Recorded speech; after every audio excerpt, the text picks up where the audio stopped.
Welcome to our module on marketing.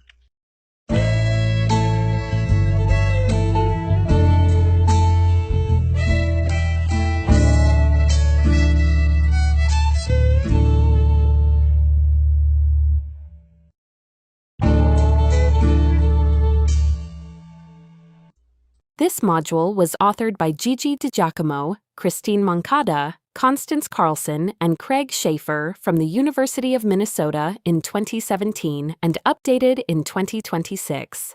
Narrated by Constance Carlson, with additional narration generated using the AI voice of Hannah from ElevenLabs. Marketing, simply, refers to the sale and movement of a product from seller to buyer. In agriculture, commodity marketing typically refers to the cash sale and delivery of bulk grains and oilseeds from the farmer to his or her local elevator, or what we call the first point of sale. A ready market exists for conventional corn and soybeans. Anyone can sell into these markets at any time. Organic markets, however, are specialized and present unique marketing challenges. We'll discuss these first, then describe what's needed to market organic grains and oilseeds.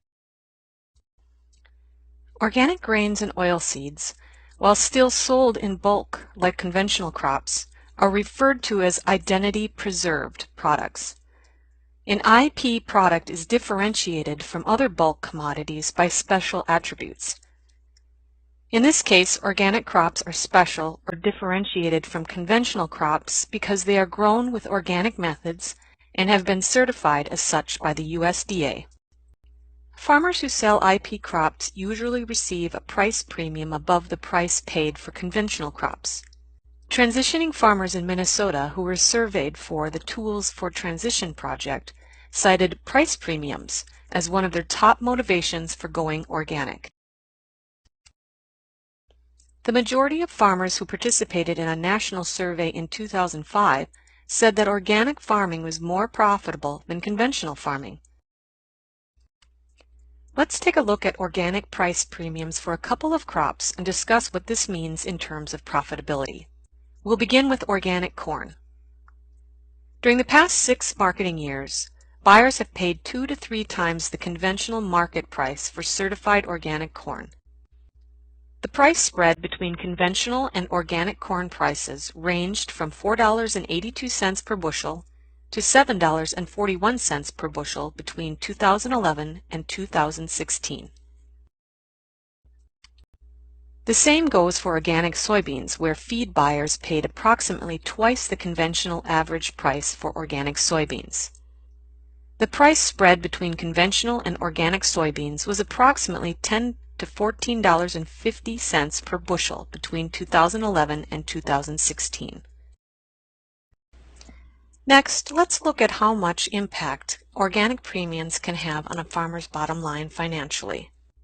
The example shown uses data from conventional and organic farms and represents average returns from corn enterprises during the 2011 to 2016 period. The first thing you'll notice is that conventional farms average a much higher yield, 165 bushels per acre compared to 107 bushels per acre for organic farms, and that the conventional farms are, on average, much larger than the organic farms, with 395 acres per farm versus 80 acres per farm. In the next row, you'll see that the average price received by organic farms, $10.94 per bushel, is more than twice the price received by conventional growers at $4.51 per bushel. Thanks to the organic price premium, organic farms averaged a gross return per acre of $1,171. Gross return in this example is equal to price times yield. After subtracting expenses, organic corn farms earned approximately 45% more than conventional farms on less than 1/4 the acreage. With price premiums on offer and the potential for improved profits, why aren't more farmers going organic? Researchers and farmers cite a slew of production-related challenges that may be familiar to you, such as weed and pest management. However, there are also some genuine differences between conventional and organic markets that many farmers find intimidating or frustrating. Let's take a look at how organic markets differ from conventional markets, and why marketing organic grains and oilseeds can prevent some farmers from jumping into organics. Organic markets differ from conventional markets in a number of ways. Most of these differences boil down to lack of market liquidity, limited marketing infrastructure, and scarce marketing tools. For anyone who is used to marketing conventional grain, these differences may come as a surprise. When it comes to organics, standard sales and procurement practices do not apply. Despite steady growth in organic markets, the overall size of the organic grain market remains small, or what traders call thin. In other words, the overall market is small, fragmented, and still evolving with few sellers and few buyers, which translates into low trading volume and limited liquidity. This is regularly reflected in USDA price reports, where there is often too little activity to establish reliable prices on a bi-weekly basis. Lack of liquidity or small trade volumes have led to lots of volatility in the organic market. Next, let's take a look at how lack of liquidity can affect organic infrastructure on the ground. Lack of marketing infrastructure within the supply chain and among end users, such as handling facilities, processors, and grain elevators, is also a limiting factor for farmers looking to market organic grain. According to Mercaris Corporation, an organic trading platform and research company, there are approximately 340 organic grain and oilseed handlers and processors in the United States, as shown on this map. By comparison, the USDA reported in 2007 that there were 30,000 food and beverage processing plants in all. This does not include handlers who are responsible for distribution to processing plants. This means that organic handlers and processors represent, at a maximum, 1% of all food and drink handlers and processors. Given the limited handling and processing capacity, it's not surprising that there are fewer country elevators handling organic and other IP crops. This is important because, with fewer elevators specializing in organic commodities, farmers have fewer marketing options and must invest in their own on-farm storage and travel longer distances to get their product to market. Due to the small size and limited trading volumes that characterize organic markets, there simply isn't enough information available to develop the marketing tools needed by today's organic farmers. Price, planting, and harvest data that drives conventional marketing decisions is either missing or very limited in the organic sector. Why is this a problem for farmers? Let's take a look. Conventional farmers rely on publicly reported price, planting, and harvest data to make marketing decisions, to plan ahead, to sign contracts, and to determine how much to plant the following year. Organic planting and harvest data is very limited. This data is available every couple of years through the various USDA surveys listed here. By comparison, planting and harvest data for conventional crops occurs every month. Moreover, organic data is reported after planting and harvest rather than in anticipation of these activities, as in the case for conventional production, making it impractical for farmers to make well-informed pricing and contracting decisions ahead of harvest. Similarly, futures prices for organic commodities don't exist, and cash prices are currently available for a handful of commodities every couple of weeks. Without timely price data, farmers lack the information needed to sign contracts with confidence and to develop projected income scenarios. Once you take the time to learn about and explore organic markets, you will find that the challenges can turn into opportunities. As one Minnesota farmer puts it, "When we farm conventionally, our opportunities are the same as those for 99% of the other farmers. But we're in the 1% category when we grow organically, and that opens up a lot more opportunities." Do you want to be part of the 1%? We'll discuss how in the next section by looking at common organic marketing strategies. When you're ready to market organic grains and oilseeds, there are 3 general things to consider: timing of pricing, contracts, and buyers. Let's discuss timing and pricing first. As a grain farmer, organic or conventional, you'll need to decide when to market your grain. Will you arrange for sales and price your grain before or after harvest? This question of timing will depend on current market prices, anticipated market prices, on-farm storage capacity, and your own cash flow. In Minnesota, approximately 31% of organic and transitioning to organic farmers preferred to sell direct to buyers in what is called the cash or spot market at current prices, with delivery taking place almost immediately. Another 38% of these same farmers preferred to market their grain using forward contracts.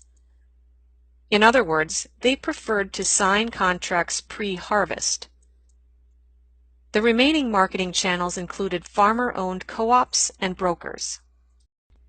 When market conditions are right, you may decide to hold on to your grain in storage and/or to forward contract your grain in advance of harvest.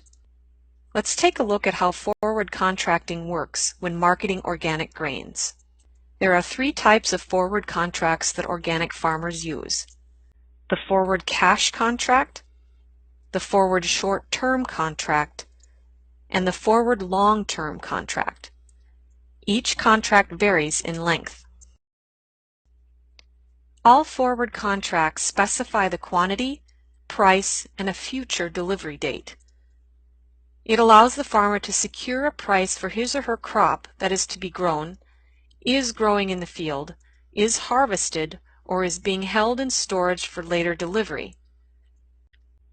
The duration of the contract, usually 1 year or more, determines how long the farmer and buyer are committed to the contract.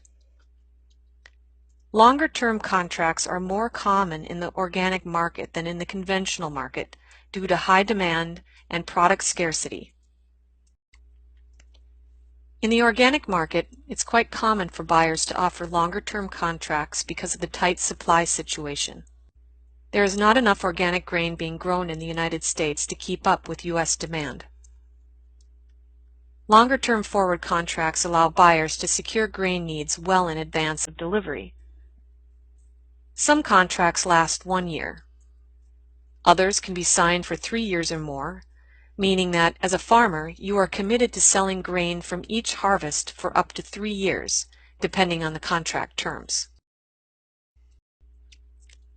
In addition to contract duration or length, most forward contracts address the following terms: prices paid or received and how those prices will be determined, delivery quantity and crop quality, delivery date, transportation, handling, and storage of the crop pre- and post-harvest, and clauses regarding termination of the contract and dispute resolution.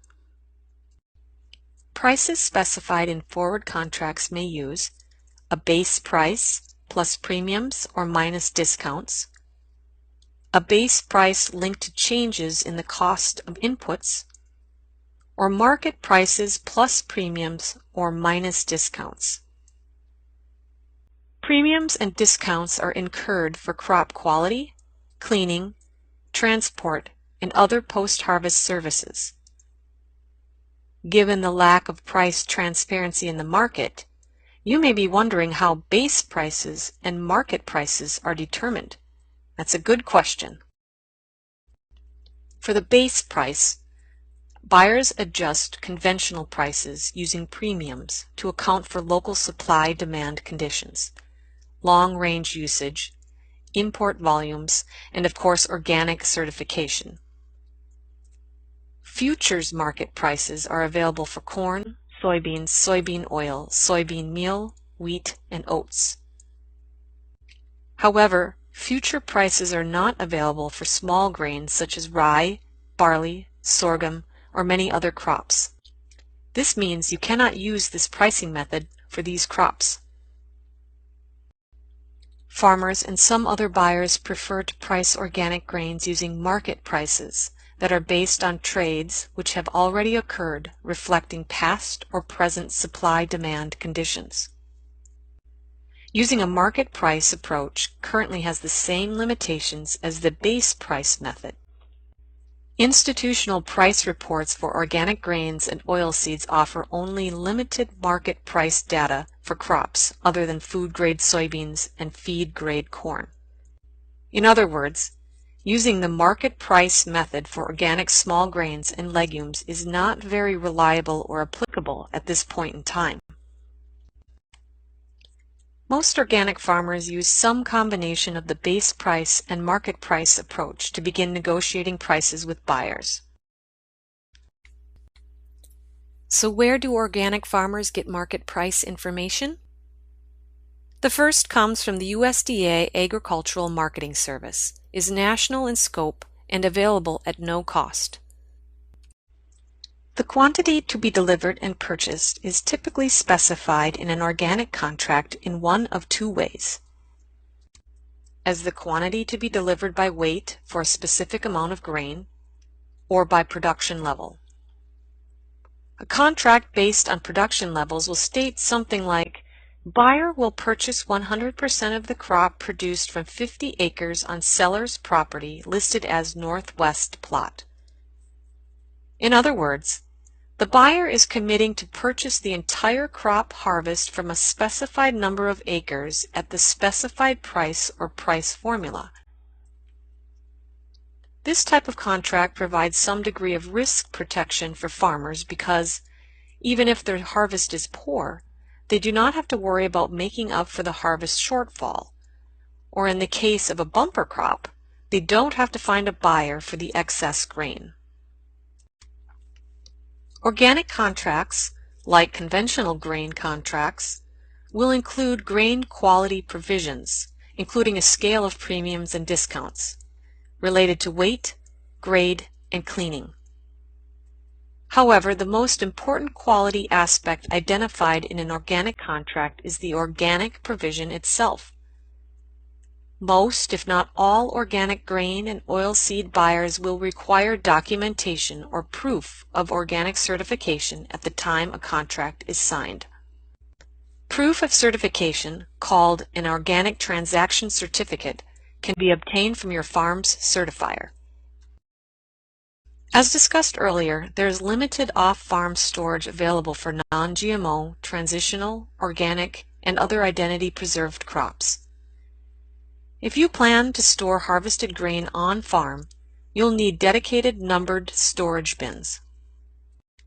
Experienced organic farmers recommend investing in multiple small bins for each crop, rather than a single large bin. This will allow you to sort grain by grade and control moisture and humidity more effectively. Multiple small bins are also useful if you plan to manage a split operation, meaning that you will grow organic grain and conventional or transitional grain simultaneously. For more information about organic contract provisions, we suggest visiting the Farmers Legal Action Group homepage to learn more about organic contracting. A comprehensive guide on contracting with sample contracts is available for download at no cost. Also, it's always a good idea to have an attorney review your contract to make sure all terms are favorable. As you research contract options and timing, it's a good idea to visit with buyers and learn more about what's on offer. Traditional buyers of grains and oilseeds include grain companies and their elevators, feed mills, feed lots, processors of oilseeds and grain, and brokers. these buyers also source organic grain. In addition, farmer-owned cooperatives such as Organic Valley are big buyers of organic grain, as are marketing agencies, such as the Organic Farmers Agency for Relationship Marketing, also known as OFARM. One of the best ways to connect with organic buyers is by visiting trade shows in your state or region. Trade shows, usually held in conjunction with skill-building workshops and other conference events, are well attended by organic buyers who sometimes offer contracts for transitional and/or non-GMO grain, in addition to forward contracts for organic grains and oilseeds. We've listed a few of the more well-known conferences in the Upper Midwest here and strongly suggest attending one or more shows as you explore transitional and organic markets. You should also be aware that there are several types of documentation required to verify organic integrity and quality when selling to an exporter. Documentation will vary by country. For example, if your grains and oilseeds are destined for Japan and Taiwan, the buyer will ask you to provide a USDA export certificate. Similarly, when your grain is destined for Canada, the buyer will ask you to amend your organic certificate with an attestation, or organic equivalency statement. Your certifier will do this. Export documentation usually carries additional fees. It is up to you and the buyer to determine, as part of your contract, who will bear the cost of obtaining these documents. There is no rule of thumb when it comes to the transportation, storage, and handling terms of an organic grain contract. The farmer or the buyer may be responsible for arranging and paying for transportation. This will be agreed upon and specified in the contract. If you are responsible for the transport and handling of crops as they make their way to market, you will likely need to obtain a clean truck affidavit from the driver, proving that the truck was swept and cleaned before loaded with your organic crop. Finally, you will be required to maintain an audit trail to verify that the grains you are marketing have been produced, harvested, and handled in accordance with NOP rules. An audit trail, as defined by NOP, is documentation that is sufficient to determine the source, transfer of ownership, and transportation of any agricultural product labeled as organic. In other words, an audit trail is a record-keeping system that is unique to your farm.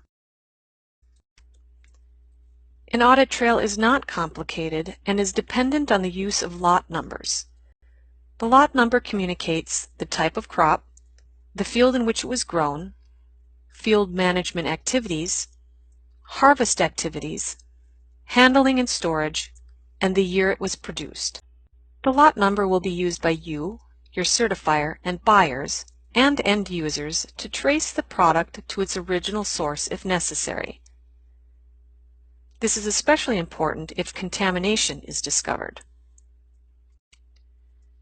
Planning is critical when transitioning. Why?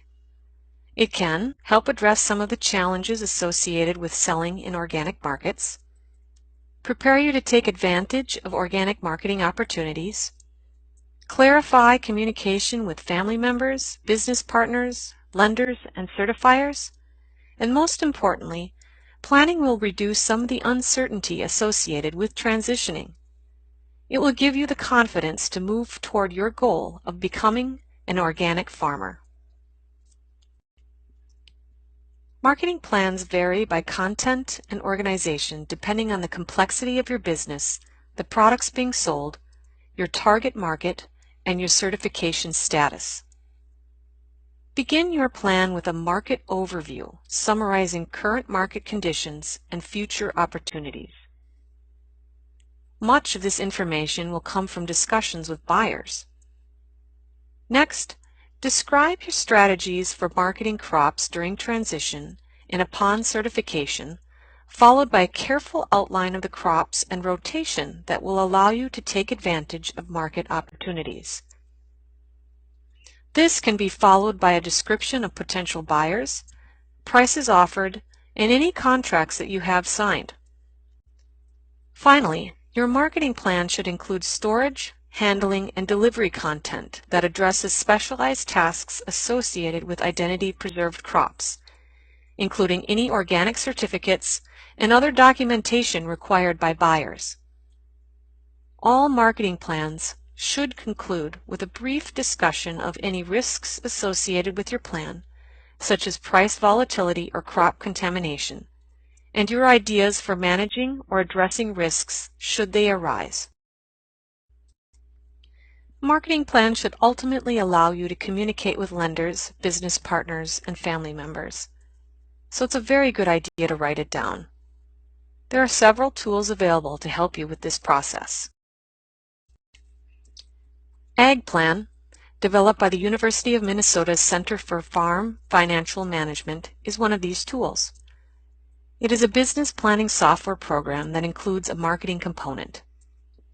Ag Plan allows users to customize their plans.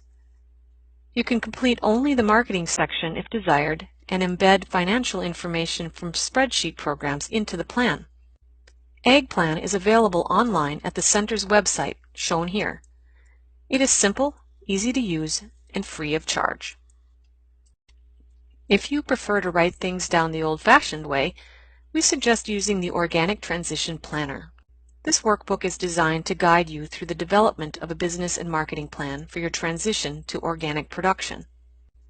Each chapter includes text, examples from transitioning farmers, worksheets, and resources. Copies of real-life business plans created by farmers during their transition are also included. Electronic copies of the planner are available for free from the Minnesota Institute for Sustainable Agriculture, also known as MISA. Hard copies are available for purchase from USDA SARE at the website shown here. Think about the difference between conventional, transitional, and organic markets. Will you use different marketing strategies to reach buyers and sell your grain? If so, how might a marketing plan help? Will you develop a two-pronged strategy, one for marketing transitional grains and one for marketing certified organic grains? Will you identify and create a plan specifically for rotation crops? Will you use a marketing plan to document market trends and to communicate goals with your family and other business partners? Or will you use a marketing plan to do all of the above? This is the end of the marketing module. Thanks for watching. This project is supported by the U.S. Department of Agriculture, National Institute of Food and Agriculture, Organic Transitions Program under Award Number 2013-5, 1106-2-1005.